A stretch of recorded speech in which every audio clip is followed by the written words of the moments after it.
Welcome to the Vantage Fit Corporate Wellness Podcast. This podcast is sponsored by Vantage Fit, the all-in-one AI-powered corporate wellness platform developed by Vantage Circle. What is self-care? Self-care refers to taking care of ourselves. It basically means indulging in activities to relieve our mind from unnecessary stress and relax our body in order to achieve that optimal physical and mental health.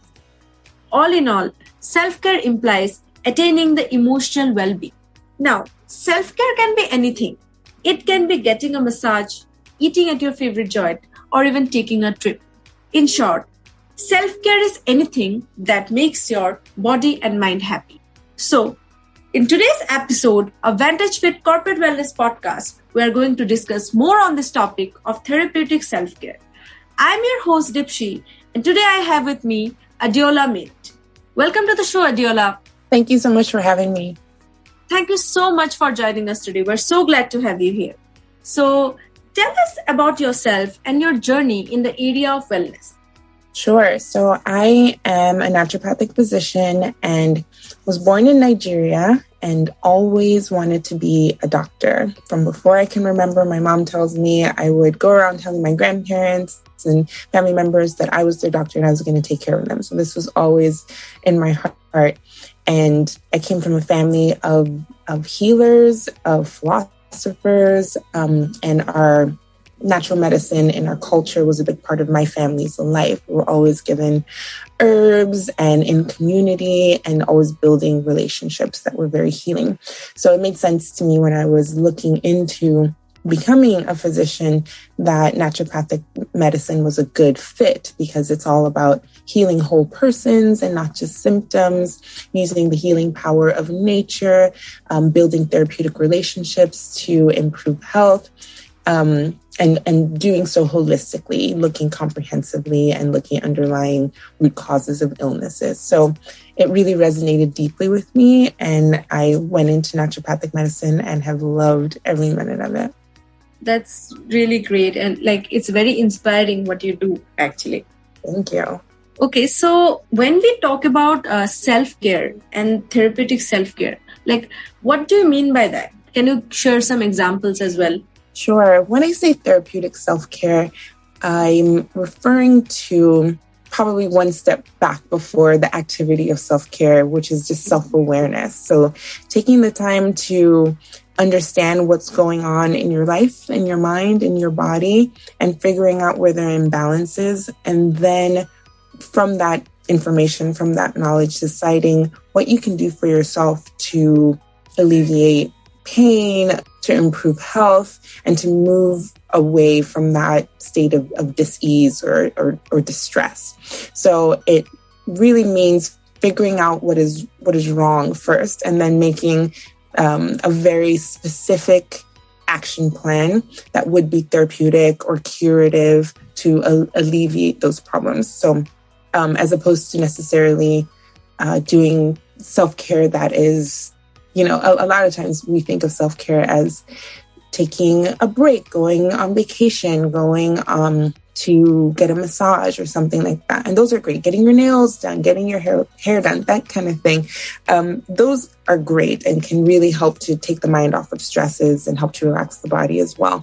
But in clinical work, we often find that there are markers in the blood that are out of normal range. There are factors that are improving or that are impacting health negatively that we can measure. So in my mind, therapeutic self-care is figuring out what it is that needs to be rectified and then empowering patients to make those changes in their lives and implement healthy habits that will help to specifically address those concerns. So by therapeutic self-care, you mean the step before self-care, right? Identifying what is going wrong and then rectifying them. Am I right? Yes. Okay. So now when we are talking about therapeutic self-care, what are the benefits of it towards establishing a better life and work life? That's a good question. So it makes a big difference to know yourself, to know your body, to know your life, your mind, your relationships, your environment, and to take time to reflect on those, because then once you do have an action plan. So for example, if you're feeling fatigued all the time, you're fatigued at work, you don't have energy to spend time with your family and friends, then it's important to figure out what exactly is going on. Is it something that you're eating? Is it a lack of exercise or movement? Is it the timing of your eating? There are lots of people that I see, lots of patients and clients in the workplace wellness space who don't eat all day. They're just so busy and they don't take the time to eat, and then find that they have like irregular eating patterns later on in the day, or even hydration patterns later on once they do kind of catch their breath and can focus on taking care of themselves, but then are fatigued all the time because they're not getting adequate, consistent, sustainable sources of fuel or nutrition or food. Mm. So it benefits life and work by figuring out, like I said, what it is that's going on, and then making sure that you implement those habits that are going to improve that specific problem. So if it's fatigue, is it lack of hydration? Is it lots of stress that's just making you feel exhausted mentally? Is it not eating consistently? And then once you start to figure out those things and make those changes and implement those changes over time, you find that, for example, you have better energy, you have better focus, you can be more productive at work, you can be more productive and present with your family and with your loved ones. So it makes a big difference to take those steps and to prioritize them and to implement the changes. Exactly. When you say that figuring the wrongdoings or figuring the unhealthy habits and then implementing and correcting them, it becomes really difficult, I guess. So when we are talking about rectifying, what are the strategies of self-care that we can use to rectify those unhealthy habits we have? There's so many. It can be something as simple as making sure you go to sleep at the same time every night. The body thrives on routine. So when you are able to develop a routine in the body where around the same time every evening, you start to develop a routine that indicates to the body, okay, it's about time to go to sleep, then you start to produce melatonin, for example, around the same time every evening, fall asleep, have a restful sleep, wake up. So you get enough sleep, you have enough energy, you can focus and be productive the next day. So things like this make a big difference, is just developing routines, really, to help you implement some of the changes that you are needing to make to improve your health overall. Like figuring those things, like you mentioned, having a proper sleep routine and everything. I believe many of us already know that we should be sleeping on time, we should be waking up on time, but the motivation often is lacking among us, right? Yeah, it can be so tempting to work all day and probably just be tired by the time you get home and, fulfill your obligations after you get home. There's always plenty to do once you get home too. And then I find a lot of times people just want some time to themselves. They've just spent the whole day working. They spent some time with their loved ones. Now they just need some time to themselves. And often that is what drives the staying up really late. But then once you have that time, sure, you stay up late, but now you've also kind of robbed yourself of time where you can be sleeping and, rejuvenating your mind and your body. You wake up tired and you start the process again. So it can be really hard to set up those habits. But once you realize that it's important for your health and there are ways to get everything that you need in a day, right? So it might mean carving out time for yourself early on in the day, or taking time in between leaving work and getting home for yourself. But it's just important. It's not a bad, need. It's really important to have time for yourself. But when we start to borrow from other needs and requirements of the body to meet some, then there are going to be deficiencies and deficits here and there. So it can be tricky, but I find that routine Like prioritizing a routine makes the biggest difference when it comes to self-care or therapeutic self-care. Once you put it as part of your schedule, you put it in your calendar, you let the people around you know that this is your goal and what you're doing and can help hold you accountable, then it's going to happen. Otherwise, if it's not part of your routine, it's really so much harder to keep motivated and making changes. Mm-hmm. Exactly. Like bringing that motivation is the most difficult part of this entire process, I believe. Yeah. And that's part of why I say that it's really important to know exactly why you are implementing these changes, right? So with some of the self-care that we talk about, like, just relaxing and, taking time for yourself or getting your hair done, getting your nails done, going on vacation, things like that. Sometimes you are just tired and you want to do those things and they do help you de-stress. But when you know that there's something going on in your body or in your mind that is measurable, that you can affect change by certain practices, then I think that's inherently motivating. I also often will do testing for people, for example, like a food sensitivity test. So if they're feeling fatigued or having digestive issues or just chronic concerns like pain and inflammation, one of the places where we can affect the most change and have the most control is what we put into our body, so our food. So I'll often test to see if there are foods that are contributing to inflammation in the body and or digestive concerns and so on and so forth. And then once people get those results and see, oh, here's some foods that are actually causing problems. You have it sort of in black and white, and that can be inherently motivating. So you think, oh goodness, I shouldn't eat that because I know what it's doing to my body. But before knowing that, you would have just eaten it and had it, whether or not you had an inclination that it was causing problems for you. But once you know, then you're kind of motivated to make those little steps like, oh, maybe I'll just have a little of it today, or maybe I'll just avoid it today and try something else. So that's why I say it's so important to be very clear on what needs to be done and why it needs to be done. And then it'll supply, I think, a lot of the motivation to make progress.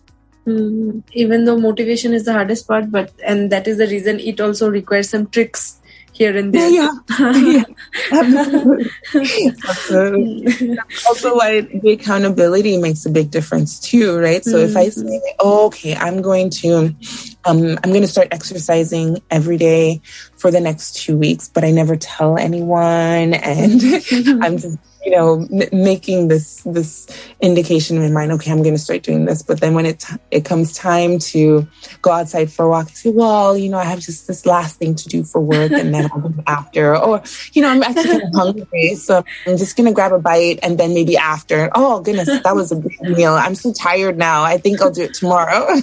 Yes, we tend to find excuses like here and there every time, like whenever we have to go for a walk or exercise or workout or whatever healthy. So we tend to find excuses for everything. Yeah, it's so easy. Yes.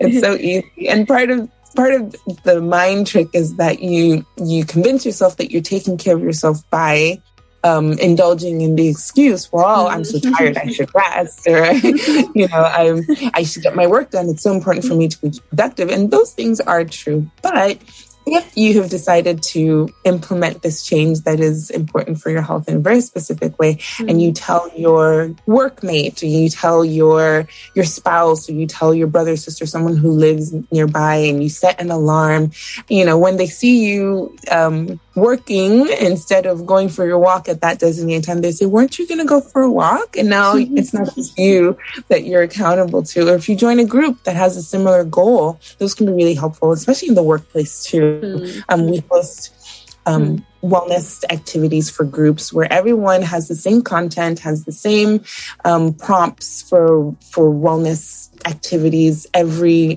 day. So then everyone can ask, did you improve your hydration today or this week? Did you go on that walk? And everyone can hold each other accountable. And that way there's also this built-in motivation as well. But we need those little tricks to encourage ourselves to do the right thing and take care of ourselves in important ways. Yes, as you mentioned, workplace plays a major role in forming a lot of habits, to be very honest. And since we are talking about wellness activities and workplace, so tell me, is there such a thing called professional self-care? Absolutely. I mean, there are so many ways during the workday and even throughout one's career, whether you're in leadership or you are an employee, to influence your own wellness and well-being, but also that of the people around you, right? Sometimes it's just asking a question, like, can we make this meeting a walking meeting? Can we just walk in a park while we talk about this? Or can we actually take a lunch break today? I'm hungry. Can we have this meeting over lunch instead? So now you walk to the restaurant, or you have a walking meeting, or you notice that, there aren't enough water stations in the office. You say, can we actually have some more water? I'm going to bring in a pitcher, and then we can all just drink, make sure we have water, and make sure the water pitcher is filled. So those little things in the workplace are really important. And if they're not present already, if it's not part of the culture, then identifying that and making it part of the culture, asking the person in charge, or just taking charge. I believe that we're all leaders. We're all leaders in our own lives and in our own health. And in any way we're able to influence anyone else, we are a leader. So if it means, every once in a while bringing in some small veggie snacks for yourself and then sharing it with your workmate, that is influential in the professional space. Now you've contributed to someone else's health. But I think as a working person, you have to understand that most of your time is spent at work. So if you don't implement healthy habits during that time, it leaves you a very small window of time to attend to your personal health. So might as well use that time to go for a walk, take a break at work, make sure that you're moving, make sure that you're eating properly, make sure that there are healthy relationships within the workplace between leadership and management and employees, and it's a team environment. And that's something you can contribute to just by being the type of teammate that you would want to work with, right? Being kind and communicating well. So these are all ways that we can be influential and promote health and wellness in professional spaces. Yes. When we are talking about leaders, so tell us, how can employers encourage the workforce to focus on self-care? How can leadership play a big role in making the workforce take care of themselves and get motivated? Yes. Yeah, that's a great idea. And it's a great question. And I would say the biggest way leadership can promote well-being is by building a culture that emphasizes and prioritizes well-being. So this can be so many different things. It can be allowing flexible work schedules. It can be making sure, like I said, that there is enough water, clean water stations, a water cooler, that kind of thing in the office so people can get up and get some water. It can be bringing in healthy snacks. It can be making sure that people take their time off and that they don't harass them while they're taking their time off. Like when your time is off, no one calls you, no one emails you, no one asks if you can do just one more meeting. People encourage you to take your time off. They welcome you when you come back. They catch you up if you missed anything, and there's just an open understanding that your time is valuable. And when you are away, it means that you are rejuvenating, you're increasing your capacity to be productive and to contribute to the team. So respecting people's time and having workloads that are reasonable. A lot of times people become overworked and stretched very thin. So leadership can just check in. Really, a lot of times people have the idea of leadership, but it's just so far away from the people that they're managing, from employees. But leadership is a relationship. It means checking in. Is this workload okay for you? How are things going? Do you need any help? Do you feel like you have everything you need to provide the deliverables to do your job? Do you have any questions? How can I help you? Who can I hook you up with? Do you need a mentor? Just really checking in, asking questions, listening actively, and then figuring out ways that you can contribute to the thriving of this individual. And then from the individual, then the entire team. So I think just having a mindset where well-being is the priority, asking employees what it is they need. Sometimes we make it so complicated and think, I have to do this and have to do that, I have to provide this and so many things. And then leadership gets overwhelmed, like Yes. there's so many things that we could do or have to do, and we're just not going to do any of it. We'll do the minimum and hope nobody complains. Well, a lot of times it's just a matter of asking, doing a survey. Often a third-party survey works best. We do those at VitaliTeam just to make sure that everyone feels free to be honest, because sometimes, you might feel shy or not feel completely comfortable sharing your most honest feelings with management, depending on the culture. So a survey can simply ask, where are you at? Where are you with your well-being? What do you need support in? How can we support you? What are things that have worked before? What are things that we can improve on? And just getting an idea of what people want, need, and would actually use by way of initiatives, and then starting to work towards those, getting that information, getting that feedback, and then acting on that feedback. So there's just so many ways that leadership can affect positive change in the lives and the well-being of their teams. Most importantly, having a supportive manager or leader is what motivates and encourages employees to work for their focus on their own self, right? So if the leader or the manager is, instead of relieving the employees from stress, if they are putting more deadlines, more workload for nothing, that will become a big problem, right, for the employees as well. Absolutely. And also leading by example. I've worked with organizations where they'll say, well, if I'm up in the night and, can't fall asleep, I'll just go ahead and log on and do a little bit of work and go back to bed. Well, when your teammates see that you're up working at 3 a.m., they're going to think, oh my goodness, I slept the whole night. I'm falling behind. I need to work more. I need to work harder because this is what is expected of me, because this is what our leaders are doing. So leading by example, taking your own vacation as a leader, taking time off if you're not feeling well, delegating tasks so that you don't become overworked, developing positive relationships and maintaining positive relationships. All those things are leading by example, and everyone is watching is the thing. When you're a leader, people are looking to you, taking their cues from you. So I think it makes a big difference to lead by example. And when you are implementing initiatives, don't just leave it to the workforce, So if you decide you're going to have healthy snacks and you're going to do walking meetings, if you're going to do initiatives like a wellness challenge or any sort of programming, then make sure that as a leader, you're participating, because then everyone on your team is going to think, well, if our leaders are prioritizing this, then we should as well. And it gives them this unspoken permission to take care of themselves. And then everyone benefits when everyone is feeling healthy. Yes, at the end of the day, leaders are who employees look up to. They should be the ones to inspire the employees, right? And then only they'll be motivated enough. Yes. And they'll just have that permission. A lot of times your team is just looking for any idea, any semblance of permission to take care of themselves, because it's so common that workforces feel like they can't take care of themselves. They can't get the time off. The workday is just grueling without a break.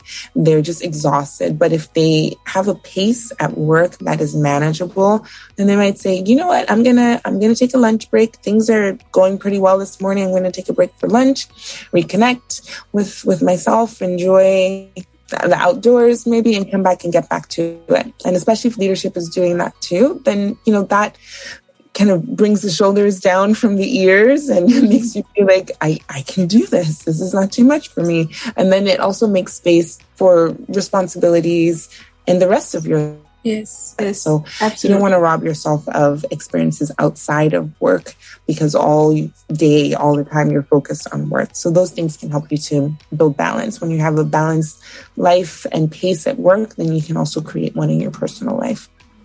Absolutely. So with this, we come to the end of this session today. Thank you so much, Adeola, for joining us today. So do you have any other valuable suggestions for our listeners?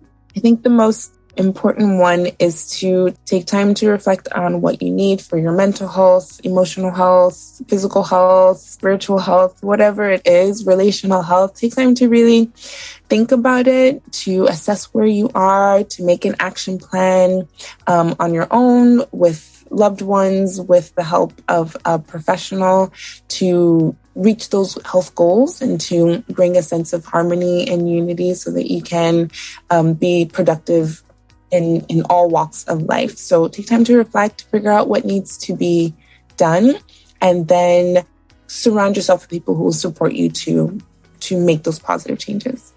Thank you so much, Adeola, for giving us this valuable suggestion. Thank you. Thank you so much for your time. It was a very insightful session for me, and I hope for all our listeners as well.